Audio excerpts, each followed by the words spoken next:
오늘 우리에게 주시는 하나님의 말씀은 RT 바이블 자존감 2번째 불안에서 평안으로입니다. 말씀에 큰 은혜 받으시기 바랍니다. 오늘은 RT 바이블 2번째 자존감 2번째 시간입니다. 불안에서 평안으로라는 제목으로 함께 말씀을 나누고 싶습니다. 설교를 시작하면서 여러분에게 한 가지 질문하고 시작하고 싶습니다. 여러분 삶은 불안하십니까? 아니면 평안하십니까? 우리는 불안이 많은 시대를 살고 있습니다. 그래서 요즘 주변에 불안 때문에 고생하시는 분들이 참 많은 것 같아요. 그런데 그 불안의 정도가 심해지면 불안장애라고 혹시 아시나요? 불안장애라는 게 생기게 돼요. 그로 인해 주어지는 질병이 있는데 공황장애, 공포증, 강박장애, 외상 후 스트레스라는 불안으로 인해 주어지는 병이 생기게 됩니다. 이 모든 것은 불안을 뿌리에 두고 있다는 것입니다. 그런데 불안은 걱정이나 공포와는 조금 차이가 있습니다. 두려움이나 걱정은 명백한 대상이 있어요. 그러니 두려움 무언가가 혹은 걱정을 하게 된 문제가 해결되면 해소가 됩니다. 그런데 불안은 대상이 명확하지 않는 거예요. 정확한 원인은 알 수 없는데 평안하지 않는 상태가 불안이라는 겁니다. 그래서 불안은 고치기가 여간 힘듭니다. 대상이 명확하지 않기 때문입니다. 가장 극단적인 예가 공황장애죠. 요즘은 공황장애가 많이 알려져 있는 것 같아요. 요즘 유명 연예인들이 자신이 공황장애를 겪고 있다고 얘기하는 것을 보게 됩니다. 청년들과 성도들과 상담을 하다 보면 공황장애를 겪고 있는 이들을 종종 보게 됩니다. 공황장애는 뭘까요? 쉽게 얘기하면 우리 몸의 자율신경계가 우리가 인지하고 반응하는 것보다 빨리 사고하고 대처하는 것입니다. 뭘까요? 쉽게 얘기하면 뭔가 일이 일어났을 때 반응해야 되는데 그 일이 일어나지 않은데 갑자기 거기에 대한 반응이 우리 가운데 일어나는 것이 공황장애의 모습이라는 것입니다. 예를 들어 볼까요? 공황장애는 사고가 날 뻔한 상황에서 일어날까요? 아니면 아무런 일이 일어나지 않는 평범한 일상에서 일어날까요? 후자입니다. 평범한 일상에서 공황이라는 장애가 일어나게 된다는 거예요. 길을 걷다가 갑자기 심장이 뛰고요. 다리가 풀리고 숨을 쉬기가 어렵고 이런 증상이 공황장애라는 겁니다. 쉽게 말하면 불이 난 집에 화재 경보기가 울리면 그건 당연히 그렇게 일어나는 것이 옳은 거죠. 그런데 불이 나지도 않았는데 수시로 화재 경보기가 울린다는 거예요. 그렇다면 이 불안이라는 것은 어디에서 시작되었을까요? 인간은 누구나 불안합니다. 혹 오늘 길을 가다가 운전을 하다 사고가 나지는 않을까? 두통이 며칠 동안 지속되면 혹 나의 머리에 뭔가 문제가 있는 건 아닐까? 회사에서 잘리지 않을까? 관계가 어려움 가운데 놓이지 않을까? 그러면 이 불안의 출발점은 무엇일까요? 근본적으로 나를 지켜줄 대상으로부터 우리가 분리되었을 때 오는 거예요. 저희 가족은 한 방에 다 같이 잡니다. 그럼 저는 한 새벽 4시 반쯤이면 진동으로 알람을 하고 그 소리를 듣고 혼자 몰래 나와서 새벽 기도로 와요. 근데 저희 아내도 그래도 저보다 더 기도를 좋아하고 즐겨하는 사람이거든요. 새벽 기도를 가고 싶은 거예요. 근데 생각해 보세요. 첫째가 8살이고 둘째가 4살이면 오랜 기간 동안 새벽 기도를 가지 못했어요. 왜냐면 애들을 놓고 가기가 쉽지 않으니까. 근데 요즘 들어 아내가 새벽 기도로 오고 싶은 마음이 커서 한 번 시도를 한 거예요. 애들이 자고 있는데 4시, 5시에 일어나서 쑥 나가버려서 기도의 자리로 간 거죠. 집에 난리가 났습니다. 애들이 신기하죠? 엄마의 숨소리를 자면서도 느끼나 봐요. 그래서 그 다음에는 그 다음날도 가려고 딱 하니까 애들이 4시부터 지키고 있는 거예요. 엄마 아무 데도 가지 마. 엄마 옆에 있어야 돼. 기도하러 가려면 여기서 기도해. 라는 뉘앙스로 반응하는 것을 보게 됩니다. 무엇일까요? 불안은 누군가 나에게 지켜줄 사람이 그곳에 없을 때 누려지게 되는 것입니다. 마치 내 옆에 항상 있어야 될 사람이 없는 거예요. 그러면 불안하고 무슨 일이 있는 게 아닐까라는 생각들을 갖게 되는 것입니다. 불안은 있는 그대로 나라는 사람이 사랑받고 존중받지 못하다 보니까 내가 사람들에게 인정받기 위해서 수단과 방법을 가리지 않고 있는 그대로의 내 모습으로 인정받을 수 없으니까 자존감은 내려놓고 자존심이라는 것을 쌓아 올리려고 합니다. 센 척, 괜찮은 척, 잘 나가는 척 하며 가면을 쓰게 된다는 거예요. 그런데 불안의 근본적인 원인은 무엇이죠? 하나님과의 분리로부터 시작된다는 겁니다. 그렇기 때문에 불안은 그 속성상 다른 의지할 대상을 만들게 돼요. 그것이 뭔지 아세요? 우상입니다. 불안이 만들어낸 우상은 쉽게 얘기해서 내 인생을 내 생각대로, 내 바램대로, 내 계획대로, 내가 하고자 하는 대로, 내가 살고자 하는 대로 내 삶에 내가 왕이 되고자 하는 모습이 바로 우리의 모습이라는 겁니다. 야곱이 그랬어요. 야곱은 평생을 불안과 함께하며 살았습니다. 어머니 리브가가 형의 축복을 가로채도록 가르쳐줬을 때도 야곱은 불안했고요. 아버지를 소리다 걸릴다 주저할 그런 상황에서도 그는 끊임없이 불안을 안고 삽니다. 야곱의 불안의 근원은 하나님과 분리해 있다는 겁니다. 그리고 시간이 많이 흘렀죠. 야곱은 에서와 화해하기 위해서, 그러니까 자신이 불안한 요인은 에서라고 생각한 거예요. 그것들을 해결하기 위해서 20년이 지나 다시금 에서를 만나러 온 거예요. 그런데 저는 오늘 이 장면이 이해가 되지 않아요. 앞뒤 문맥상에 이 상황이 일어나는 것이 앞뒤 문맥상 맞지 않다라는 거예요. 생각해 보세요. 죽이려고 하는 형 에서와 야곱이 만났는데 지금 어떤 일이 일어난 줄 아세요? 33장 4절입니다. 함께 읽어보겠습니다. 시작. 에서가 달려와서 그를 맞이하여 안고 목을 어긋맞추어 그와 입맞추고 서로 우니라. 죽이려고 하는 에서가 400명의 장정을 데리고 왔어요. 목적은 단 하나였어요. 야곱을 죽이고자 하는 목적이었습니다. 그런데 둘이 만나서 지금 뭘 하고 있냐면 펑펑 울고 있어요. 마치 이상 가족과 같이 목을 어긋맞추고 입맞추기까지 합니다. 어떻게 이런 일이 일어날 수 있었을까요? 킹 제임스 성경을 보면 33장 1절을 이렇게 나와 있습니다. 올려주실까요? And Jacob lifted up his eyes. and라고 나와 있죠. 야곱이 눈을 본즉 앞에 뭐라고 나와 있죠? 그리고. 여러분, 우리가 여기서 성경의 문맥을 볼 수 있어야 합니다.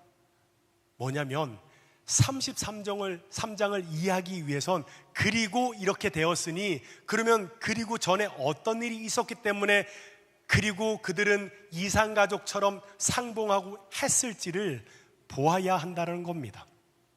출애굽기 32장에서 야곱에게 일어났던 일을 꼭 알아야 오늘 본문의 상황을 이해할 수 있다라는 겁니다. 야곱은 가족과 고향을 등지고 외삼촌을 찾아갔지만 20년간 라반을 위해 일하면서 야곱은 단 한 번도 제대로 된 품삯을 받지 못했습니다. 야곱이 고향으로 돌아오자 했을 때 그에게 가장 큰 부담은 형 에서였어요. 자신의 형이 어떻게 맞아줄지 야곱은 염려하지 않을 수 없었습니다. 그런데 사람을 먼저 보내서 확인해 보니까 돌아온 대답이 이랬습니다. 32장 6절입니다. 함께 읽어볼까요? 시작. 사자들이 야곱에게 돌아와 이르되 우리가 주인의 형 에서에게 이른즉 그가 400명을 거느리고 주인을 만나려고 오더이다. 야곱의 소식을 들은 에서가 사람들을 모으기 시작합니다. 근데 무려 400명이나 되는 장정들을 거니고 온다는 내용이었습니다. 여기서 한번 생각해 봅시다. 400명의 사람들은 야곱을 환영하기 위해서 온 것일까요? 야곱을 잡기 위해서 온 것일까요? 아마도 정황상 후자일 것입니다. 에서는 자신과 아버지를 속여 달아난 야곱에 대한 복수심으로 온 거예요. 이 소식을 전해들은 야곱의 마음은 무너져 내렸고 머릿속은 무척 복잡해졌습니다. 야곱은 자신의 사람들과 가축을 두 떼로 나누고 난 다음에 그는 하나님께 기도를 합니다.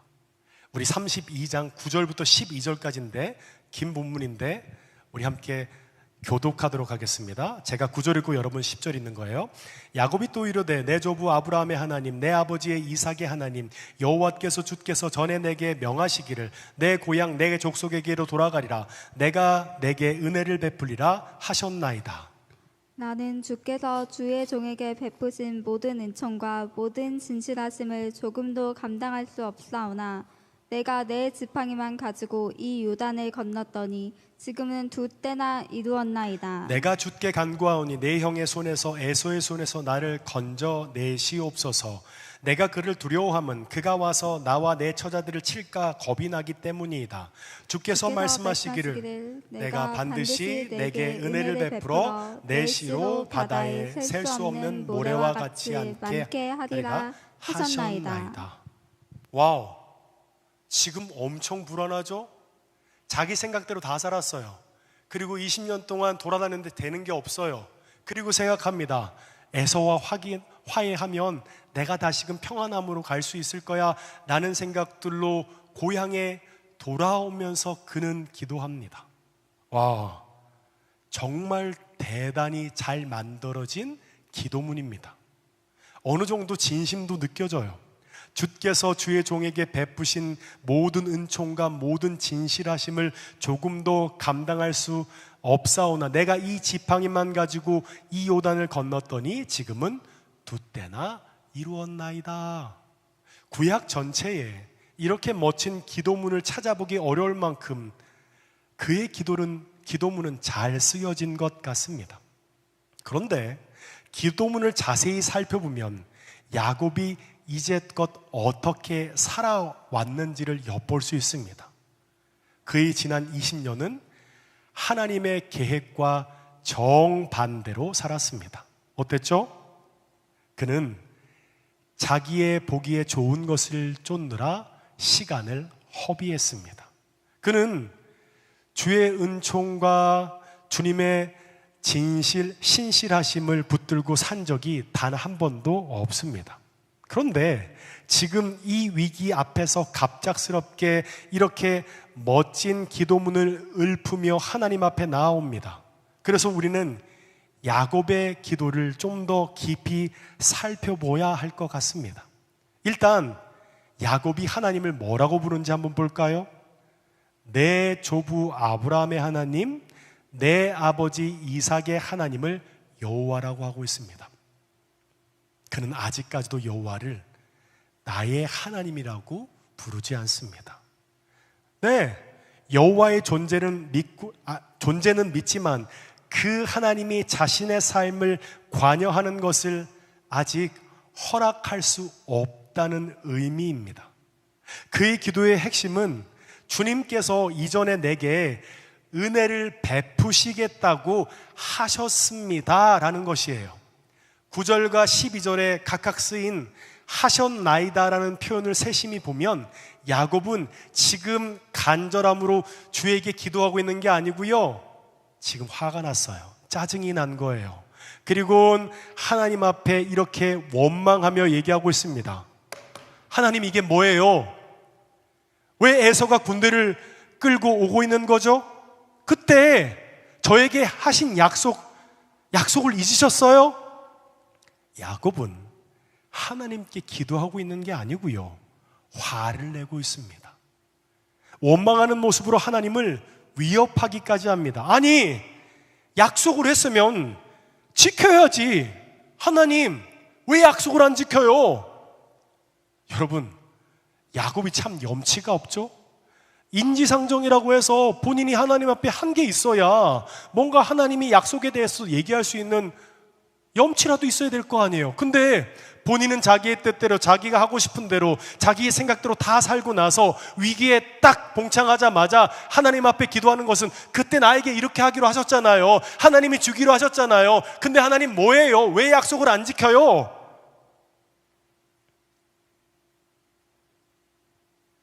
그러나 야곱은 이제까지 하나님의 뜻대로 단 한 번도 살아본 적도 없고요, 하나님의 존재는 믿지만 그분이 내 삶의 주님이시라고 그는 고백하지 않습니다. 그런데 자신이 어려운 상황에 놓이자 하나님을 원망합니다. 여러분, 야곱은 참 염치가 없습니다.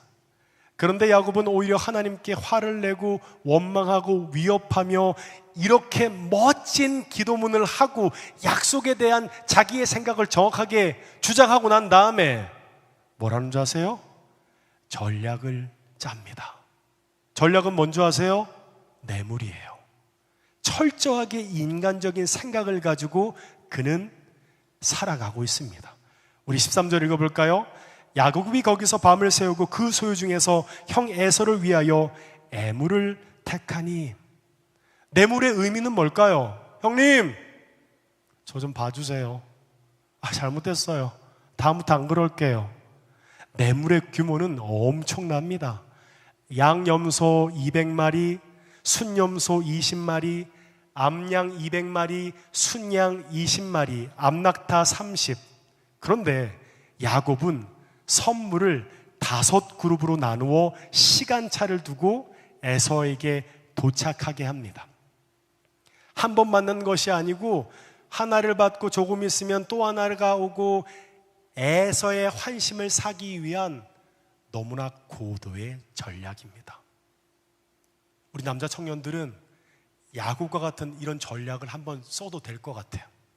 우리 자매분들한테 선물 줄 때 그냥 한 번에 주지 말고요, 아무런 이유 달지 말고 처음에 그냥 가볍게 지나가다가 주는 거예요. 마음은 있는데, 나 이거 오늘 샀는데 너 쓸래?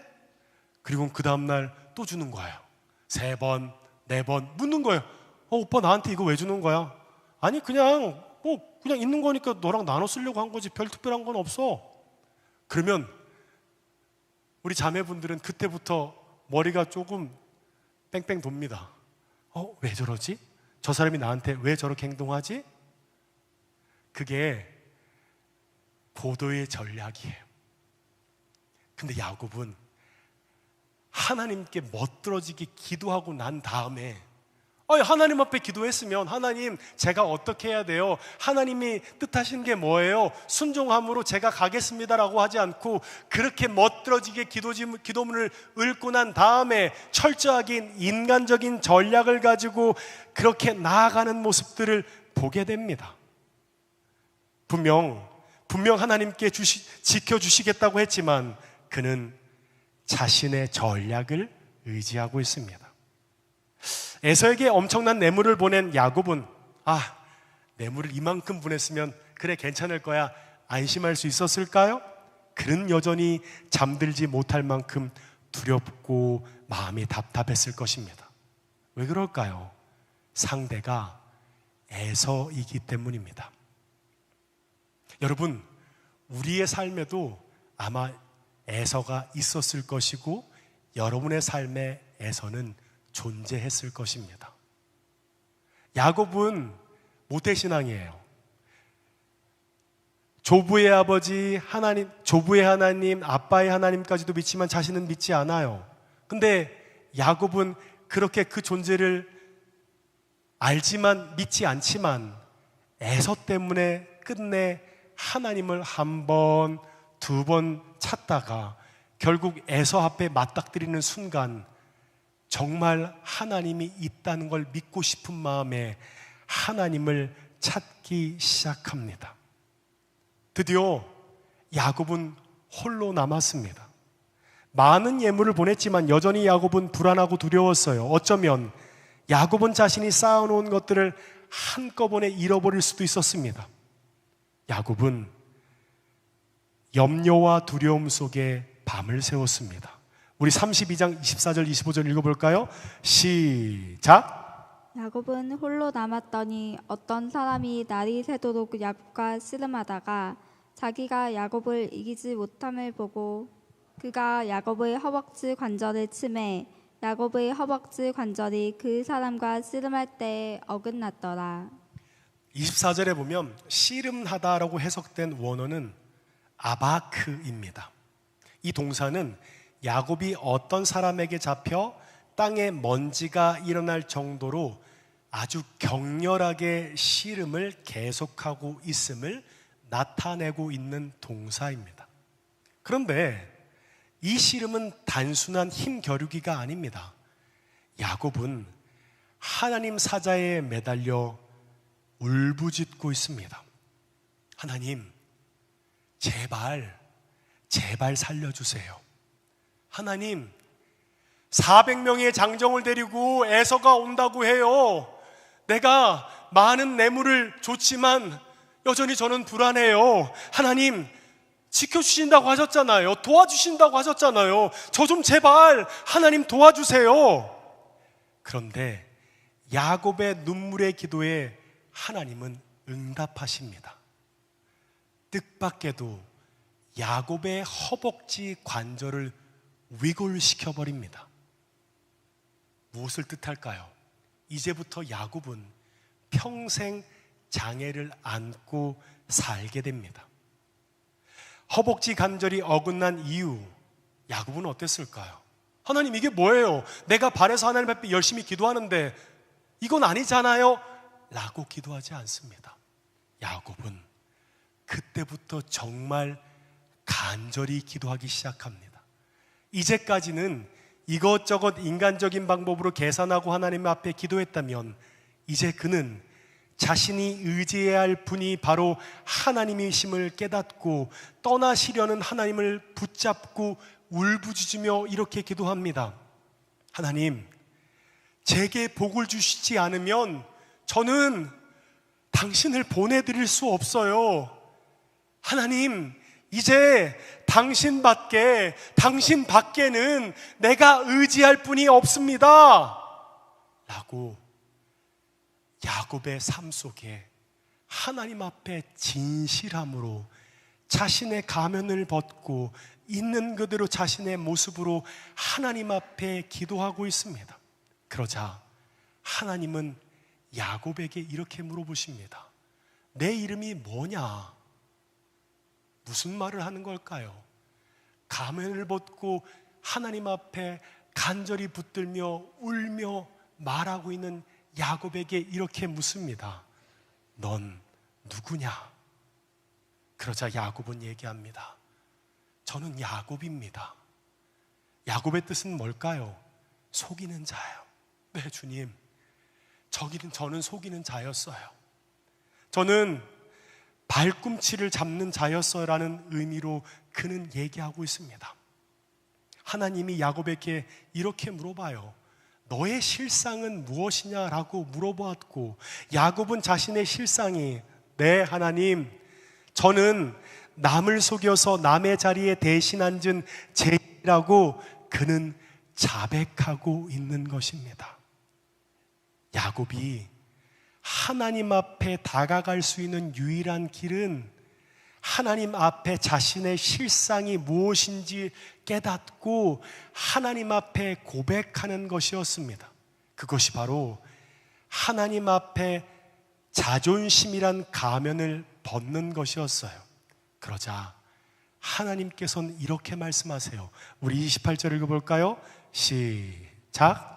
그가 이르되 내 이름을 다시는 야곱이라 부를 것이 아니요 이스라엘이라 부를 것이니 이는 내가 하나님과 및 사람들과 겨루어 이겼음이니라. 여러분, 이스라엘이라는 뜻은 뭔지 아세요? 하나님과 겨루어 이긴 자라는 뜻입니다. 야곱은 분명 하나님의 앞에 간절히 기도했습니다. 그리고 하나님이 응답하셨죠. 복을 받을 것이라고 생각했습니다. 근데 문제는 하나님께 받은 그 복이 몸이 불구가 되는 것이었습니다. 그럼에도 불구하고 야곱의 기도는 멈추지 않았습니다. 밤이 새도록 염려와 두려움을 떨며 하나님 앞에 나아갔던 거예요. 그리고 얘기합니다. 하나님, 나 야곱이에요. 하나님, 나 하나님 없이는 난 못 살아요.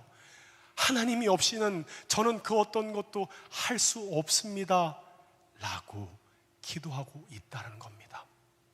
여러분, 여러분의 기도가 정말 하나님 앞에 하나님이 없이는 내가 살 수 없다는 기도를 해본 적이 있습니까?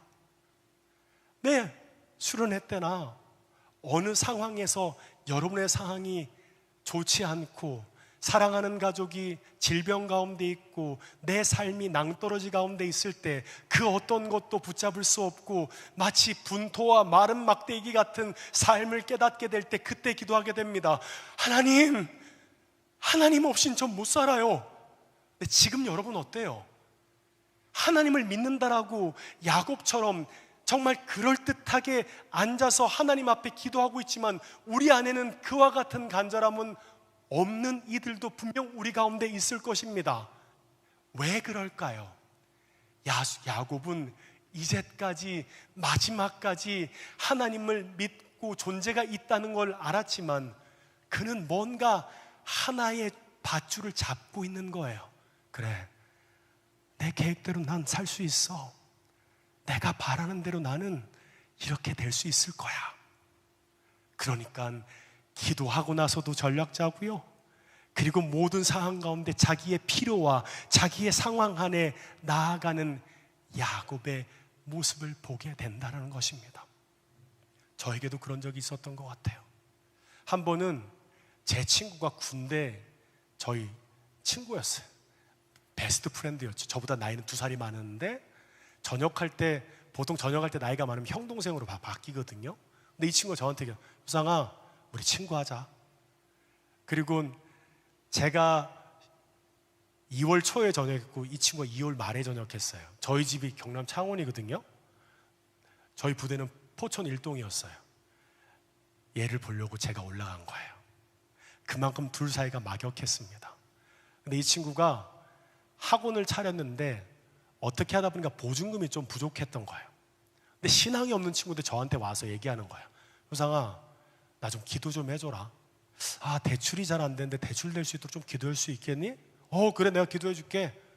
열심히 기도했죠. 하나님 좀 우리 친구 범석이 대출 좀 도와주세요. 근데 이미 이 친구는 대출을 받을 만큼 다 받다 보니까 이제는 대출을 받을 수 없는 상황이 된 거예요. 그래서 저에게 기도를 요청하고 난 다음에 그 다음엔 자기가 저에게 하고 싶은 얘기 있었던 것 같아요. 네가 좀 대출 좀 받아주면 안 되겠냐? 저는 사람 믿으면 완전히 믿고 그냥 가거든요. 그래, 내가 대출 받아줄게. 그리고 제가 제1금융권으로 갔습니다. 얼마나 대출을 받을 수 있을까? 가서 얘기했죠. 저 어떻게 하고 저희 집은 이런데 저 대출 얼마나 받을 수 있습니까? 근데 제가 그때 전도사로 있었는데 제가 건강보험이랑 연금이 들어있지 않다 보니까 소득신고가 전혀 되지 않았어요. 딱 한마디 하더라고요. 죄송한데 대출 받을 수 있는 자격이 없는 것 같아요. 제3금융권으로 가시면 될 것 같아요. 그리고 그래도 제3금융권은 갈 수는 없잖아요. 너무 화가 나더라고. 그리고 그날 저녁 친구한테 전화를 했어요. 내가 대출을 받을 수 있는 상황은 아닌 것 같아. 그리고 이 친구가 마지막 얘기한 것은 나 돈 좀 빌려주면 안 되냐? 라는 얘기였어요. 근데 그때 제 삶에 기쁨의 뭔가의 밧줄이 하나 있었습니다. 전도사인데 제가 돈을 좀 모았어요. 그때 학교에서 아르바이트도 했고요, 무슨 임원이나 무슨 일들을 하면 또 받는 장학금이 있거든요. 그걸 꼬박꼬박 다 모은 거예요. 근데 딱 그 시점에 자릿수가 바뀐 거예요.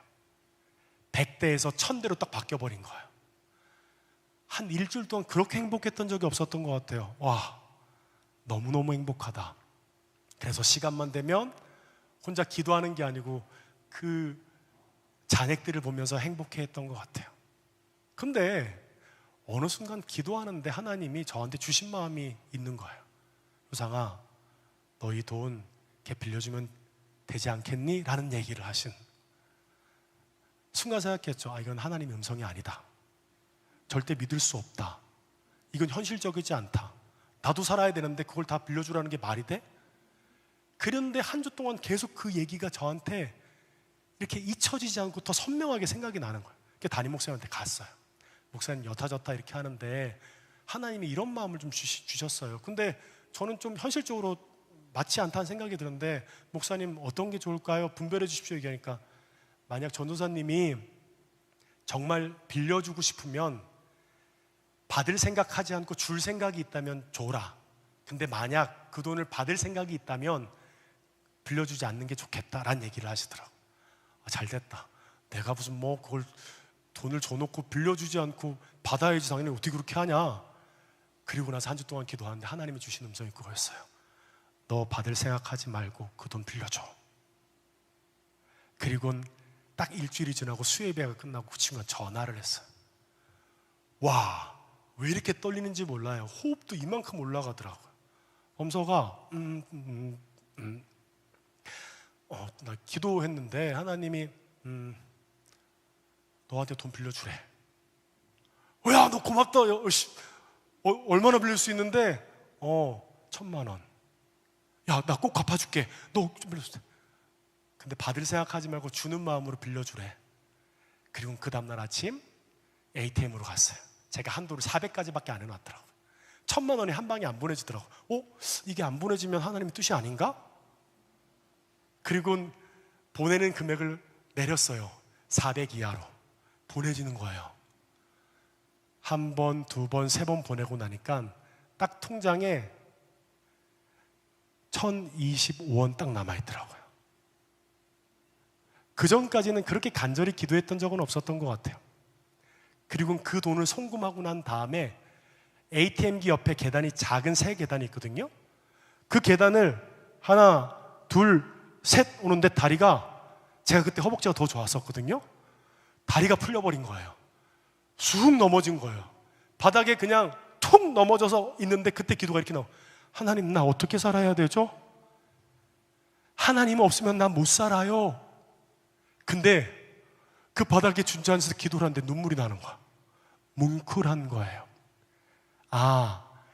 하나님보다 내가 통장 잔액을 더 믿고 살았구나 라는 것을 깨닫게 된 것입니다.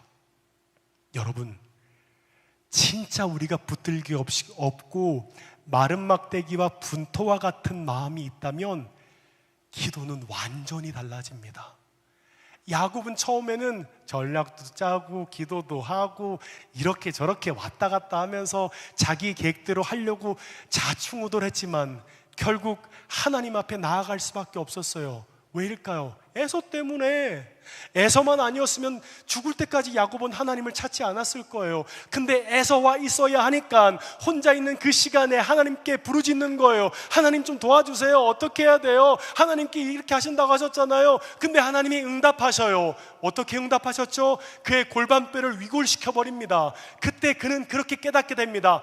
이제 붙잡을 게 진짜 없구나. 하나님밖에 없다는 것을 깨달은 거예요. 그리고 나선 그때부터는 마치 씨름하듯 먼지가 나는데 자기가 살기 위해서는 가고 있는 하나님의 사자를 붙드는 거예요. 나를 제발 좀 나 좀 도와줘. 당신이 없으면 내가 살 수 없어. 그리고 얘기합니다. 하나님이 없이는 나 살 수 없어요. 주님이 나의 주님이고 나의 하나님임을 그는 고백하게 된 거예요. 그리고 그 다음 날이 됐어요. 400명의 장정을 데리고 에서는 야곱을 죽일 듯한 모습으로 그는 나옵니다. 그런데 야곱은 그때 뒤에 있는 그 자리에서 앞으로 나오기 시작합니다. 그 전에는 2그룹 나누고 선물을 5그룹으로 나눴죠. 제일 뒤에 있었어요. 만약 상황이 틀려버리면 도망치려고 했던 거죠. 자신의 가면을 벗고 불안이 벗겨지고 난 다음에 내가 사람을 속이는 자, 그렇게 살아왔다는 것을 하나님 앞에 고백하고 가면을 벗는 순간, 그래, 어떡해, 내 삶이 이만큼인데. 그리고는 야곱은 에서에게 갑니다. 어떤 모습이었을까요? 당당했을까요? 체념한 모습이겠죠. 그냥 터벅터벅 가는데 어떻게 갔냐면 7번 엎드려서 땅에 이마를 대고 입 맞추는 일들을 7번이나 한 거예요. 자, 생각해 봅시다. 죽이려는 에서가 야곱을 본 거예요. 근데 야곱의 모습이 너무나 이상해요. 머리는 헝클어져 있고 온몸은 무언가, 어디서 그렇게 먼지를 뒤집어 썼는지 온통 먼지가 뒤집어 써인 옷에 땀이 밴 옷을 입고 그는 다리를 절고 있어요. 근데 그때 그는 7번 형을 바라보며 7번 절을 하고 돌아오고 있는 거예요. 야곱은 에서가 전혀 생각지 못한 모습을 하고 있습니다. 도대체 뭘 했는지 망가진 대로 망가진 모습, 옷은 더럽고 이것저것 상한 흔적이 가득했습니다. 그런데 다리를 절고 있어요. 20년 전에 집을 떠날 때는 분명히 건강한 모습으로 떠났는데 몸이 불구가 되어 있는 거예요. 야곱은 형이 무서웠어요. 형이 너무나 두려웠습니다. 그래서 무리의 맨 뒤에 숨어 자신의 안위를 받던 야곱이 이제는 맨 앞으로 나아가 형에게 나아갑니다. 형, 내가 잘못했어. 20년 전에 그렇게 했던 나를 용서해줘 라고 말하며 그렇게 나아갑니다. 33장 3절 볼까요? 함께 읽겠습니다. 자기는 그들 앞에서 나아가되 몸을 7번 땅에 굽히며 그의 형 에서에게 가까이 가니, 야곱은 정말 참회하는 마음으로 무리의 맨 앞으로 나아갑니다. 야곱은 불구의 몸으로 형에게 다가가고 있는 거죠. 저는 다리로 땅바닥에 얼굴을 대고 엎드려 부복하고 절을 하고 있습니다. 지난날에 자신의 잘못을 진심으로 회개하며 용서를 구하는 야곱의 모습입니다. 자신을 향해서 땅바닥에 몸을 굽혔다가 저는 다리로 또 일어납니다. 그리고는 또 몇 바국을 걷다 또 절을 합니다.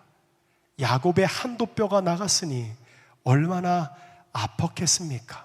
그런데 야곱은 형을 위해 부복하고 그 고통스러운 표정임에도 불구하고 형 에서를 쳐다보는 눈초리는 너무나 간절합니다. 그러자 에서는 절하며 다가오는 야곱에게 달려가 그를 끌어안습니다. 두 형제는 터져나오는 감정을 주체할 수 없어 소리내어 꺽꺽 웁니다. 우리가 제일 처음 봤던 34장 4절 한번 읽어볼까요? 시작. 에서가 달려와서 그를 맞이하여 안고 목은 맞추어 그와 입 맞추고 서로 우니라. 여러분, 상상할 수 없는 일이 일어나고 있습니다. 야곱을 죽이려 했던 에서가 오히려 야곱을 안고 통곡하고 있어요. 야곱은 그런 에서의 모습을 통해 형의 얼굴을 통해 하나님을 보았다라고 말합니다. 야곱은 실제로 에서의 얼굴을 통해 하나님의 얼굴을 본 것입니다. 자기를 죽이려 했던 에서가 달려와 안고 입 맞추고 기쁨의 눈물을 흘리며 형님을 보고 하나님의 역사를 본 것입니다. 여러분, 어떻게 이런 극적인 반전이 일어났을까요? 야곱은 하나님의 전적인 역사심을 이해할 수 없었습니다. 그렇지 않나요? 분명 하나님 앞에 간절히 기도했지만 그는 장애가 되었고, 또 주님을 붙들고 주 앞에 나아갔지만 그는 온통 무언가 먼지를 뒤집어 쓰고 땀에 절어 있는 모습으로 있어야 했던 거예요. 하지만 야곱은 포기하지 않습니다. 끝까지 하나님의 뜻 안에 살기 위해 몸부림치고 이전의 야곱과는 달라진 모습으로 살아가고 있는 모습을 보게 됩니다. 그의 태도가 바뀌어진 거예요. 왜 그랬을까요? 제가 통장의 그 잔액만 바라보고 살며 하나님과의 우선순위가 내려갔듯 야곱은 자신의 계획과 자신의 생각과 자신의 의를 통해 할 수 있는 것들을 하나 붙잡고 있었던 거예요. 근데 하나님은 그런 야곱을 모르십니다. 에서를 통해 말이에요. 그리고는 자신이 아무것도 할 수 없고 마른 막대기와 분토와 같다는 것을 깨닫기 시작하는 순간 야곱은 하나님을 붙들기 시작합니다. 그리고는 자신의 있는 모습 그대로 불안의 가면을 벗고 하나님 앞에 나아가는 일들을 보게 됩니다. 에서가 그렇게 변한 것은 누가 하신 걸까요? 하나님이 그 에서의 마음을 만지신 거예요. 하나님의 약속을 이루기 위해 하나님은 모든 과정 가운데 하나님께서 친히 만지시고 함께 하시고 열어주시는 그 일들이 일어났다는 거죠. 어떨 때요? 있는 그대로 나의 모습으로 하나님 앞에 나아갈 수 있는 야곱과 같은 모습일 때 하나님께서 역사하실 수 있음을 보게 되는 것입니다. 근데 저라면 그랬을 것 같아요. 내 몸이 위골됐을 때 원망했을 것 같아. 하나님 이거 뭐예요? 내가 간절히 기도했는데 지금 이렇게 하시는 건 아니잖아요. 나 안 믿어. 내가 이때까지 생각했던 게 다 아닌가 봐. 내 타임, 내 생각했던 나의 타임과 하나님의 타임이 바뀐다는 걸 난 받아들이기 싫어. 근데 야곱은 그때 나의 어떠한 계획, 모든 것들이 무의미하다는 것을 알았기에 이제는 끝까지 하나님만을 붙들고 주 앞에 나아가는 삶을 살았기에 마지막 7번 보복하듯 땅에 입맞추고 걸어갈 수 있었던 것입니다. 결국 야곱은 자기 의와 자기 계획 안에 쓰여진 불안의 가면을 벗고 하나님과의 분리를 다시금 회복하는 일들을 통해 참된 평안을 누리며 살아갈 수 있는 삶으로 변화되었다라는 모습들을 우리는 성경을 통해 보게 됩니다. 저와 여러분은 어떻습니까? 여러분은 진짜 하나님이 나의 하나님입니까? 하나님 앞에 기도할 때 하나님 저 정말 제 삶은 마른 막대기야 분토 맞아요. 나 붙들 게 없어요. 하나님 제발 하나님 도와주세요 라는 기도로 나아가고 있습니까? 만약 그렇지 않다면 이 시간 예배를 통해 다시 한번 돌이켜야 합니다. 하나님, 내가 붙들고 있는 모든 끈과 생각들이 결국은 그것들이 내 삶을 인도하는 것이 아니라는 것을 하나님 내가 깨닫습니다. 나는 우리 가운데의 결단과 회심이 필요할 것입니다. 우리 함께 찬양하고 기도할까요?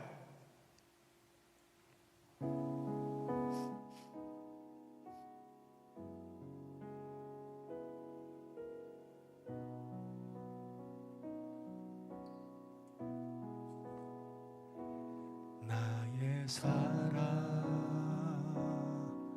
너는 어여쁘고 장기하다 어느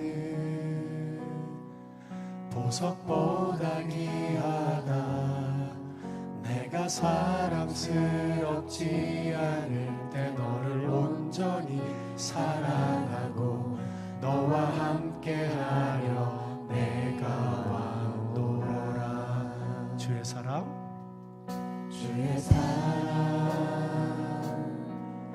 이 사랑은 결코 변치 않아. 모든 계절 돌보시네. 푸른 마르고 꽃은 시드나 주의 말씀은 신실해. 실수가 없으시 주만 바라.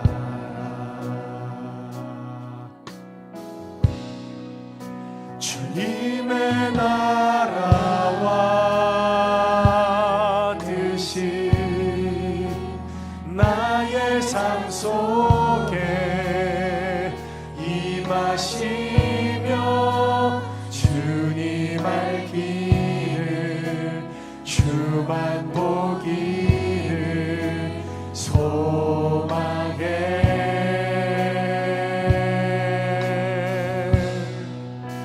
거룩히 살아가 힘과 두려움 없는 믿음 주신 나의 하나님 완전한 사랑. 우리 다시 한번 찬양할까요? 나의 사랑, 나의 사랑, 너는 어여쁘고 참 귀하다. 어느 보석보다 귀하다. 내가 사랑스럽지 않은데 너를 온전히 사랑하고 너와 함께하려 내가 왔노라. 주의 사랑, 주의 사랑, 이 사랑은 결코 변치 않아. 모든 계절 돌보시네. 푸른 마르고 꽃은 시드나 주의 말씀은 신실해. 실수가 없으신 주만 바라. 주님의 나라와 뜻이, 주님의 나라와 뜻이 나의 삶 속에 임하시며 주님 알기를 주만 보기를 소망해.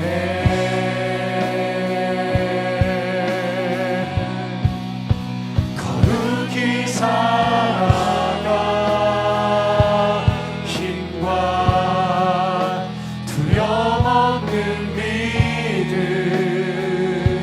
주신 나의 하나님 완전한 사랑. 주님의 나라와 뜻이, 주님의 나라와 뜻이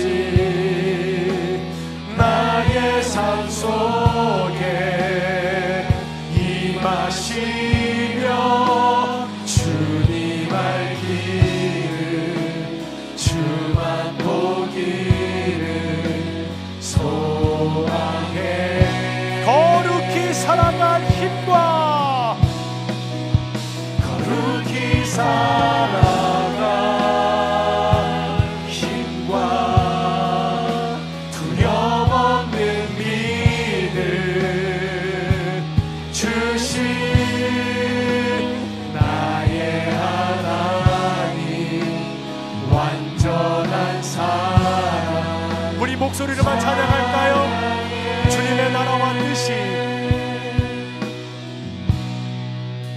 주님의 나라와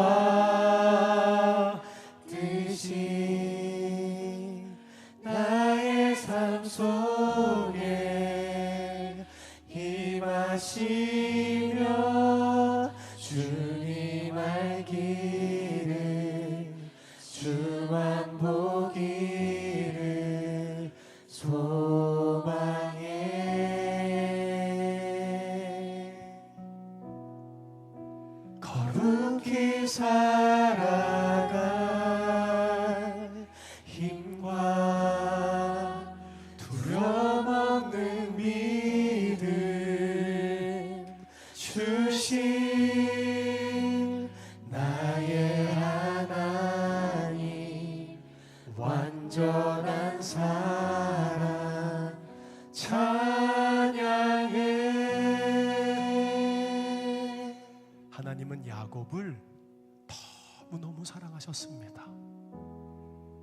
하나님과의 분리를 통해 자존심이라는 가면을 쓰고 일평생 불안함으로 살아가고 있는 야곱을 너무너무 사랑하셨기에 에서를 통해 결국 야곱은 하나님을 찾게 됩니다. 그리고 그의 간절한 기도에 응답함으로 야곱은 더 이상 정상적으로 거둘 수 없게 된 거죠. 하나님께서 왜 이토록 야곱을 철저하게 다루셨어야만 할 걸까요? 한 가지를 가르치기 원한 것입니다. 야곱아, 네 삶은 능하신 나의 손에 있어. 네 삶은 내 약속에 있다는 것을 알게 되는 것입니다. 결국 야곱은 자신의 골반뼈가 위골되는 순간 더 이상 붙들 것이 없어진 거예요. 그리고 그는 하나님만 바라봅니다. 하나님이 아니면 내가 살 수 없다는 것을 깨닫게 되는 것이에요. 여러분, 만약 지금 고통 가운데 있습니까? 고난 가운데 있습니까? 기도만 하면 눈물이 나고요. 하나님, 내 삶은 마른 막대기와 분토와 같습니다 라고 기도할 수 있는 것이 있다면 그것은 지금 하나님께서 여러분의 삶 가운데 일하실 것이 있을 상황이라는 것을 깨달아야 합니다. 그런데 오늘 이 말씀 가운데 덤덤하고 아무런 기도도 그런 간절함이 없다면 여러분은 하나님 말고 제가 통장 잔고를 보고 기뻐하고 살았던 그 모습처럼 하나님 말고 세상의 계획과 내 돈과 내 의와 내 것을 바라보며 산다면 우리의 기도는 하나님 앞에 전달되지 않을 것입니다. 이 시간 우리가 기도했으면 좋겠습니다. 하나님, 마른 막대기와 분토와 같은 내 삶에 은혜를 허락하여 주시옵소서. 주님이 없이는 살 수 없습니다. 이 시간 주여 한번 외치고 기도할까요? 주여!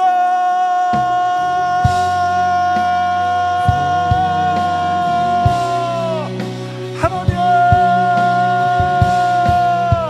하나님!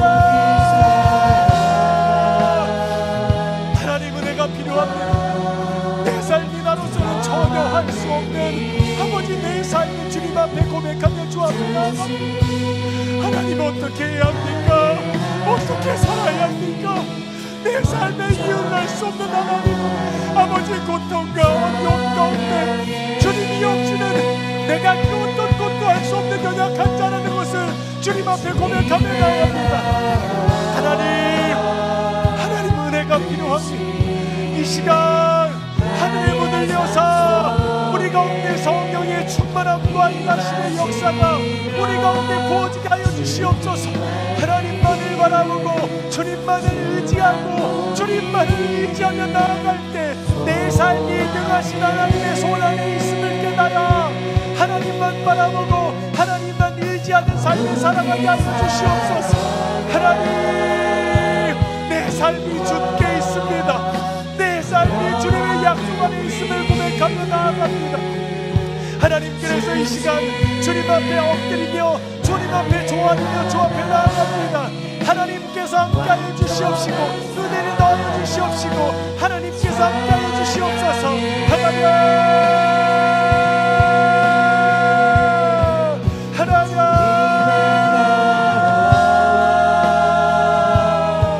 하나님 은혜가 필요합니다. 우리의 삶 가운데 하나님의 일하심과 은혜의 역사가 우리 가운데 충만하게 부어지게 하여 주시옵소서. 주여,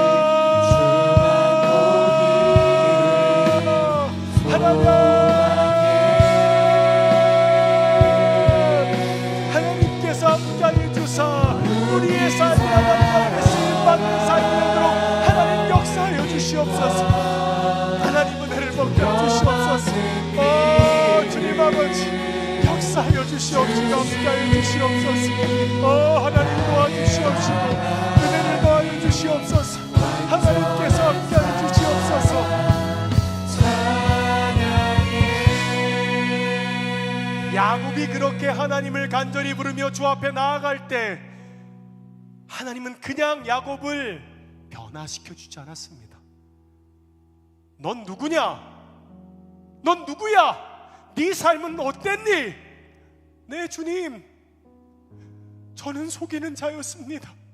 내 삶은 하나님과 관계없는 내 계획과 내 뜻과 내 의로 살았던 내 삶입니다.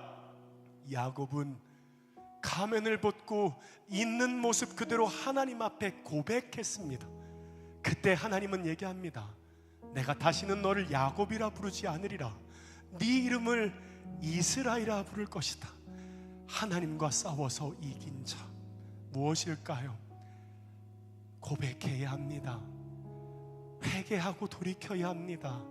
그렇게 하나님 앞에 있는 그대로 나의 모습을 고백하며 주 앞에 나아갈 때 하나님께서는 하나님의 약속의 도구로 우리를 쓰임 받을 것입니다.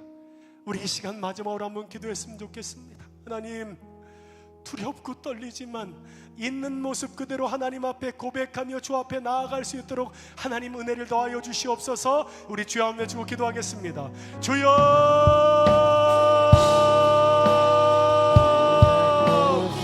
주여, 하나님, 우리의 삶에 하나님의 뜻이 있음을 고백하며 주님 앞에 나아갑니다. 하나님께서 함께하사 우리의 삶에 저는 남을 속여서 남의 자리를 대시하는 죄인입니다. 하나님, 저는 속이는 자였습니다. 내 삶이 하나님이라는 다른 것을 바라보며 살았던 우리의 삶임을 주님 앞에 고백하며 나아갑니다. 여러분, 돌이켜야 합니다. 여러분, 우리의 삶을 돌이켜 여호와께로 나아가야 합니다. 하나님, 있는 모습 그대로 주님 앞에 우리의 삶을 고백하며 주 앞에 나아갈 때 하나님께서 말씀하십니다. 더 이상 너를 야곱으로 부를 것이 아니라 이스라엘이라 부를 것이다.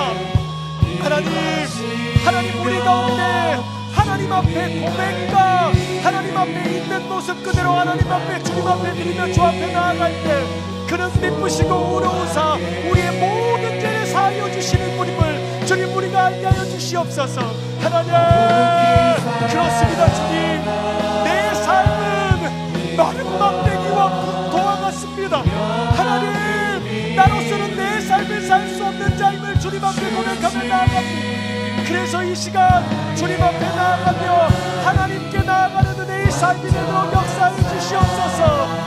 주님, 역사해 주시옵소서. 주님의 나라와 뜻이, 주님의 나라와 뜻이 나의 삶 속에 임하시며 주님 알기를 주만 보기를 소망해.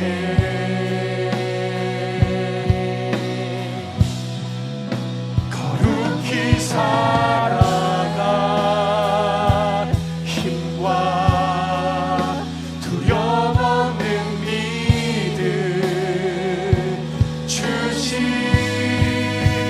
나의 하나님 완전한 사랑 찬양해.